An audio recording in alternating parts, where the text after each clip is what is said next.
Saint-Esprit, merci pour ta présence dans nos vies qui va se déployer de part et d'autre, là où nous nous rassemblons ce matin pour communier avec toi. Merci pour la parole que tu as préparée, porteuse de grâce, porteuse de bénédiction pour nous. Nous disposons à la recevoir au nom de Jésus-Christ. Amen. Bien-aimé de Dieu, que la paix et la grâce de notre Seigneur Jésus te soient communiquées ce matin. Je suis la servante du Seigneur, Jeanne. Le thème qui nous conduit depuis le début de la semaine est intitulé « Connecté à la fréquence du ciel ».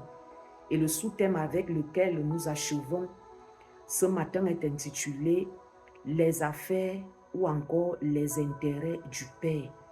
Quand nous allons dans le livre de Luc, le chapitre 2, nous découvrons l'histoire du Seigneur Jésus enfant. Il avait 12 ans.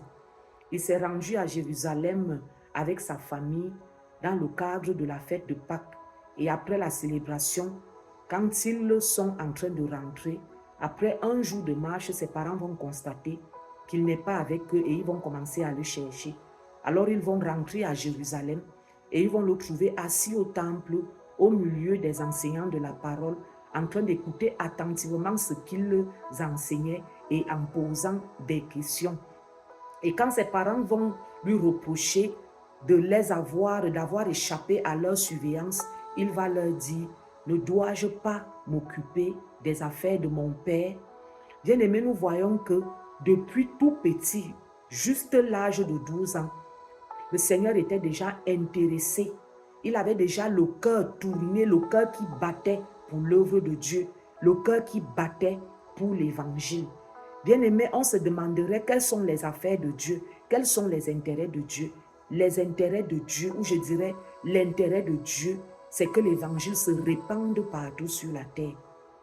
Ce que Dieu veut, ce que Dieu désire, ce que, si on pourrait parler avec un langage humain, ce qui fait battre le cœur de Dieu, c'est qu'il réunisse au milieu de lui, ou encore je dirais autour de lui, sur la terre, des personnes, des femmes, des enfants, des hommes, des familles entières qui le connaissent, qui le reconnaissent comme le seul et le véritable Dieu par la foi au Seigneur Jésus. Voilà l'intérêt de Dieu, c'est que l'évangile soit porté jusqu'aux confins de la terre, jusqu'aux extrémités de la terre. C'est que le nom de Jésus soit reconnu parmi les nations et que les hommes se tournent vers Jésus pour croire en lui. Voilà l'intérêt de Dieu. Voilà les affaires de Dieu sur la terre. Et Jésus est venu poser les bases. Le Seigneur est venu poser les fondements de cette affaire, les fondements de ce projet. Lui-même, il est allé sur la croix, il est allé mourir pour que le mur de séparation, le mur qui séparait les hommes de Dieu, parce que les hommes avaient péché, il est allé sur la croix, il a renversé ce mur, afin que les hommes soient rapprochés de Dieu. Et ainsi donc, bien-aimé, pour toi qui as donné ta vie à Jésus, l'évangile t'a été prêché, Jésus t'a été prêché, tu as cru au Seigneur Jésus, tu es devenu un enfant de Dieu, tu as été sauvé. Je voudrais te dire, bien-aimé, ou encore te rappeler une chose ce matin, tu n'as pas été sauvé pour croiser les mains, tu n'as pas été sauvé pour être un spectateur, tu as été sauvé pour que d'autres à travers toi soient également sauvés. C'est ainsi que tu deviens ce que l'apôtre Paul appelle un intendant des secrets de Dieu. Oui, tu es un intendant des secrets de Dieu. Tu es un intendant des affaires de Dieu sur la terre. Chrétien, citoyen du ciel, vivant sur la terre. Tu es un intendant des affaires de Dieu. C'est-à-dire que Dieu attend de toi que tu t'occupes de ses affaires sur la terre. Et l'apôtre Paul va utiliser une expression, va nous appeler les ambassadeurs. Il dit, nous faisons donc fonction d'ambassadeurs au nom de Christ, comme si Dieu adressait par nous cette invitation aux hommes. Au nom de Christ, nous vous en supplions, soyez réconciliés avec Dieu. L'apôtre Paul appelle les croyants les ambassadeurs de Christ sur la terre. C'est-à-dire que c'est nous les croyants qui avons reçu la responsabilité de continuer le travail que le Seigneur Jésus-Christ a commencé et pour lequel il a posé des fondations, des fondements. Faire connaître Dieu aux hommes ne s'est pas arrêté avec le départ du Seigneur sur la terre. Ramener les hommes à Dieu, amener les hommes à Dieu, faire des hommes sur la terre un peuple pour Dieu ne s'est pas arrêté avec son départ pour le ciel. Il t'a laissé toi, il m'a laissé moi, il nous a laissé pour continuer cette œuvre-là. Cela ne s'est pas arrêté, bien-aimé. Et nous n'avons pas à bloquer l'œuvre à notre niveau. C'est-à-dire que tu te dis, j'ai cru, alors ça va. Non, tu ne fais pas bien. Tu dois permettre à Dieu de t'utiliser. Tu dois porter ta responsabilité d'ambassadeur. Qu'est-ce qu'on attend d'un ambassadeur? C'est de représenter son pays à l'étranger. Et nous parlons cette semaine, depuis le début de la semaine, du fait que nous sommes des étrangers sur la terre. Alors nous sommes des étrangers sur cette terre, mais nous sommes des ambassadeurs de Christ. C'est-à-dire que nous avons la responsabilité de faire connaître Jésus aux hommes. Quand nous fermons nos bouches, quand nous bloquons l'action, quand nous ne permettons pas à Dieu de nous utiliser, alors nous ne sommes pas en train d'accomplir notre mission. Nous ne sommes pas en train d'exercer notre fonction qui est de faire connaître Dieu aux hommes. Tu es un ambassadeur de Dieu sur la terre. Je préciserai même, tu es un ambassadeur de Christ. Et le rôle, la fonction que tu as, la tâche que tu as, c'est de permettre que Jésus-Christ soit connu dans le monde à travers toi.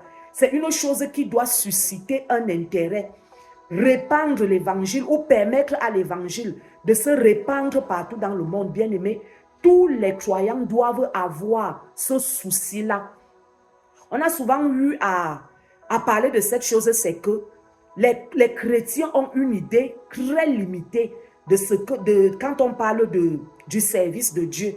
Les gens pensent, les croyants pensent que servir Dieu, c'est tenir la Bible, l'ouvrir, prêcher comme je suis en train de le faire là. Non, il y a tellement de tâches, de couloirs, de ministères que le Seigneur a mis en place, que le Saint-Esprit a établi à l'église, dans l'église, et qui ont un même but, le but de faire connaître Jésus.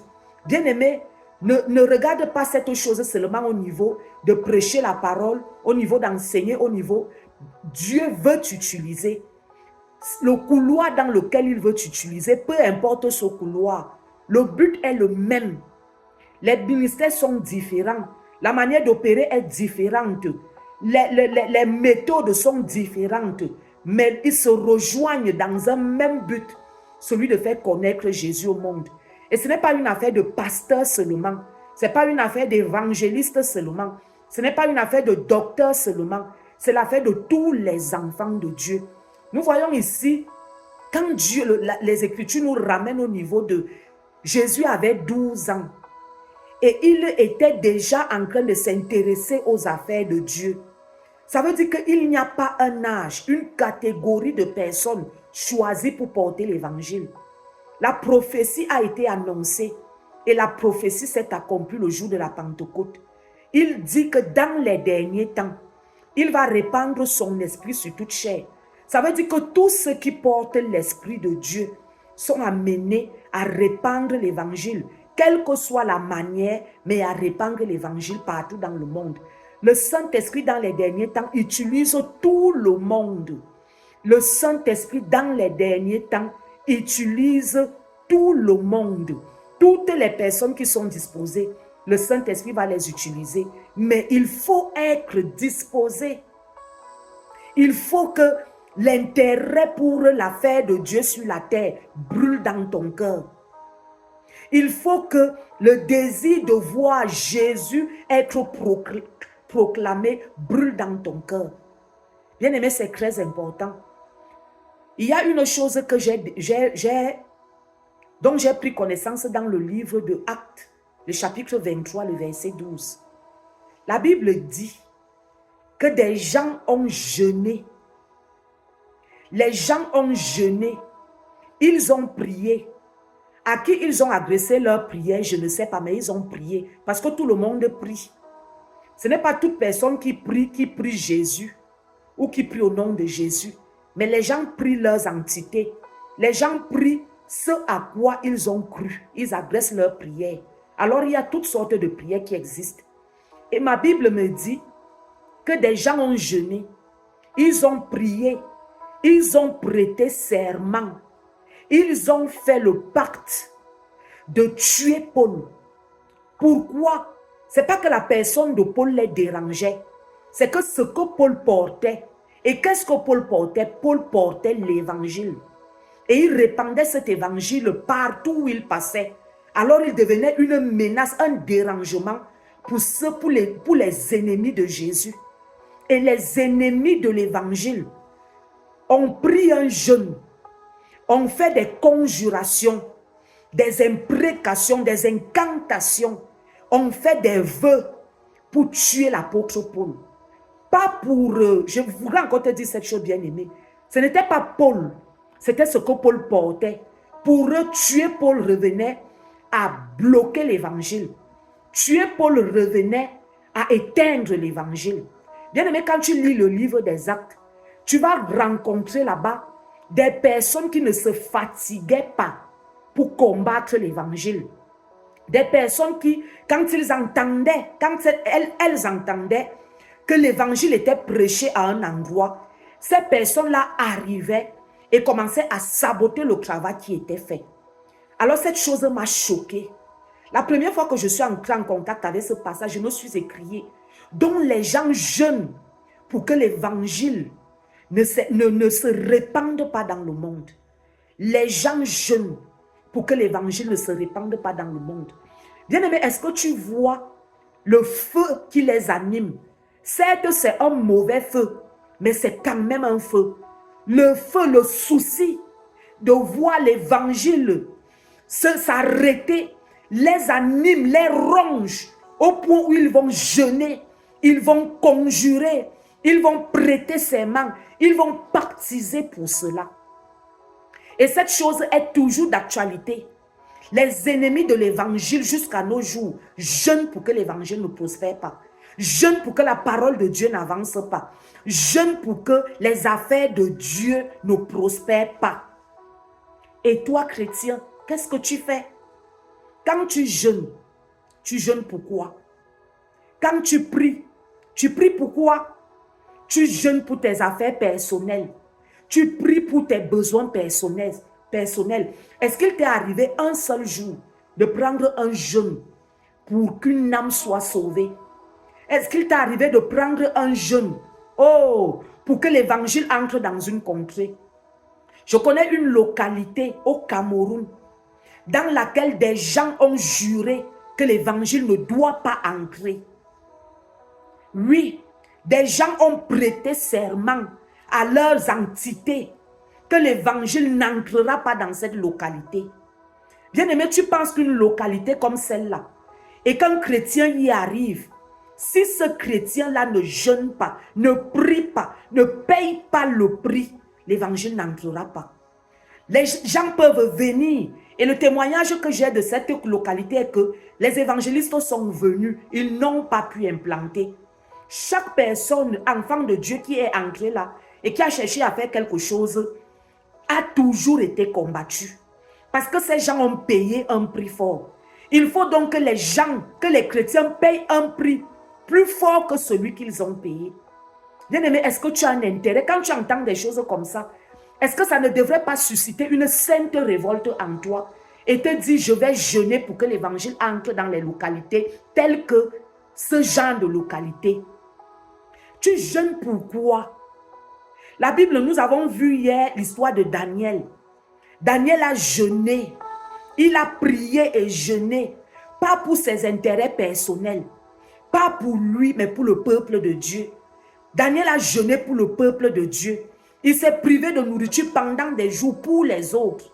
Il n'avait aucun intérêt personnel. Il n'avait aucun intérêt, disons-le, direct. Mais il l'a fait pour le peuple de Dieu. Est-ce que tu peux, à un moment donné, aller au-delà de tes limites actuelles? C'est-à-dire que tu as pris l'habitude de jeûner pour toi. Tu as pris l'habitude de prier seulement pour toi.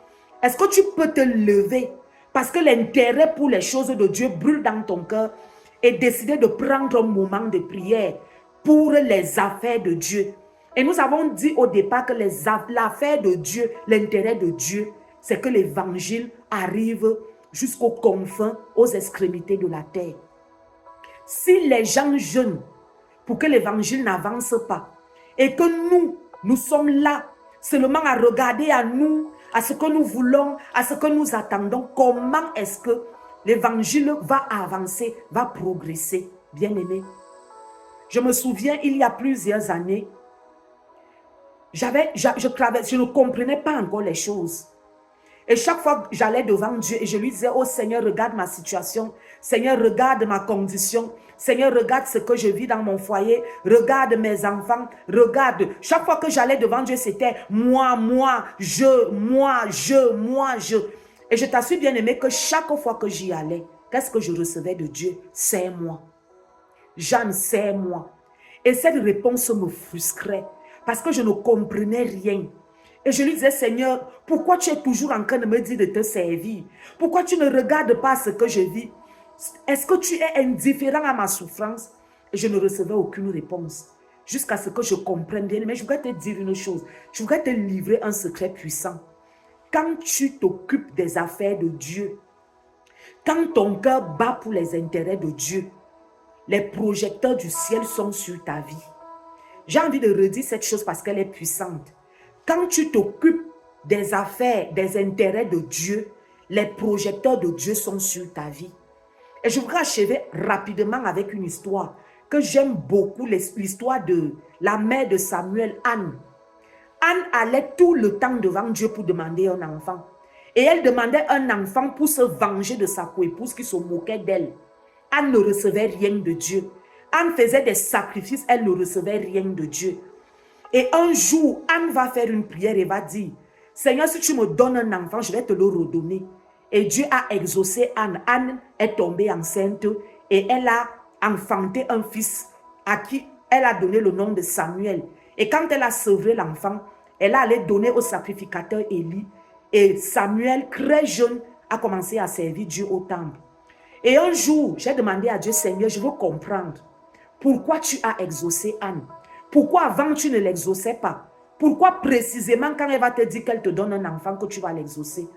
Nous savons bien aimé que Dieu ne prend pas de sacrifice humain. Notre Dieu ne prend pas de sacrifice humain. Alors quand Anne disait je te le redonnerai, ce n'était pas pour aller sacrifier l'enfant, pour aller enlever la vie à l'enfant et offrir sur un autel comme une offrande. Mais c'était pour que cet enfant soit au service de Dieu. Alors j'ai demandé à Dieu, Seigneur, pourquoi tu as exaucé Anne quand elle a formulé sa prière de cette façon? Et le Seigneur m'a amené à regarder le contexte en ce moment-là en Israël. Il n'y avait pas, c'était l'apostasie. Il n'y avait pas des serviteurs qui parlaient selon la vérité. Il n'y avait pas des serviteurs consacrés à l'Éternel. Même Élie le sacrificateur avait un problème dans son ministère. Et ce problème-là, c'était ses enfants. Ses enfants ne servaient pas dans la vérité. Alors Dieu avait un besoin. C'est pour cela que quand Anne demande une chose qui répond directement à son besoin à elle, Dieu l'amène à reformuler la prière pour que sa demande réponde aussi aux besoins de Dieu. Bien-aimé, tu penses que Dieu n'a pas de besoin? Dieu a un besoin. Et son besoin, c'est que les âmes soient sauvées. Son besoin, c'est que il veut que ceux qui sont déjà sauvés s'intéressent, travaillent pour que d'autres soient aussi sauvés comme eux. C'est pour cela que Dieu a exaucé Anne. Dieu a trouvé un intérêt dans la demande de Anne. Et nous voyons très bien que quand Samuel entre au service de Dieu et qu'il atteint un certain âge, il était même encore un enfant, Dieu a commencé à lui parler. Dieu a sauté le sacrificateur Élie pour aller parler à un enfant. Dieu a laissé le sacrificateur pour aller parler à un enfant qui n'arrivait même pas encore à discerner la voix de Dieu. Bien-aimé, est-ce que tu vois? Pourquoi? Parce que cet enfant-là avait le cœur pour servir Dieu. Parce que cet enfant-là avait été consacré pour servir Dieu. Parce que cet enfant-là était disposé aux intérêts de Dieu. Bien-aimé, je prie que le Seigneur allume dans ton cœur la flamme, le désir, le feu pour ses intérêts. Cette indifférence que tu as concernant l'évangile, que cela tombe ce matin au nom de Jésus-Christ. Que cette négligence qui t'anime concernant les affaires de Dieu, que cela prenne fin au nom de Jésus. Que cette paresse qui t'anime concernant l'évangile, que cette paresse te quitte au nom de Jésus-Christ. Que cet égoïsme qui t'anime, qui fait que tu ne regardes qu'à ce que Dieu peut te donner. Tu ne regardes pas ce que toi tu peux donner à Dieu. Que cet égoïsme-là te quitte ce matin au nom de Jésus-Christ. Bien-aimé, je prie afin que les intérêts de Dieu commencent à brûler ton cœur. Que tu sois même dérangé parce que tu veux voir l'œuvre de Dieu avancer. Que tu sois dérangé parce que tu veux voir une âme sauvée. Oh, que tu sois dérangé parce que tu veux voir Jésus être reconnu. Que cela t'enlève même l'appétit de la nourriture physique, la nourriture naturelle. Les disciples sont venus devant le Seigneur. Ils lui ont dit, Rabbi, viens manger. Il leur a dit, ma nourriture, c'est de faire la volonté de mon Père. Ma nourriture, c'est d'accomplir ce pourquoi Dieu m'a envoyé sur la terre. Bien-aimé, est-ce que tu peux, il t'est déjà arrivé de perdre l'appétit parce que tu veux voir l'œuvre de Dieu, Jésus, être reconnu parmi les nations. Que cette chose commence à t'animer. Jérémie va dire dans son livre que quand il veut arrêter de parler de Dieu, oh, il y a un feu qui commence à brûler ses os. Que le feu pour les intérêts de Dieu brûle tes os. Que le feu pour les intérêts de Dieu t'enlève le sommeil. Que le feu pour les intérêts de Dieu commence à brûler comme un zèle fervent dans ton cœur. Pour que les projecteurs du ciel soient braqués sur toi. Et pour que tu sois connecté en permanence au ciel. Quand une personne brûle pour les intérêts de Dieu, le cœur de Dieu est sur la personne. Les projecteurs de Dieu sont sur la personne. Même si tu commences maladroitement, même si tu ne sais pas bien faire les choses, ce n'est pas un problème. Le Saint-Esprit va te perfectionner. Mais brûle d'abord, bien-aimé. Bien-aimé, brûle d'abord. Brûle d'abord pour les intérêts de ton Père. Quel est cet enfant qui néglige les affaires de son père? Quel est cet enfant qui ne s'occupe pas de son héritage? Quel est cet enfant qui ne gère pas l'héritage de son père?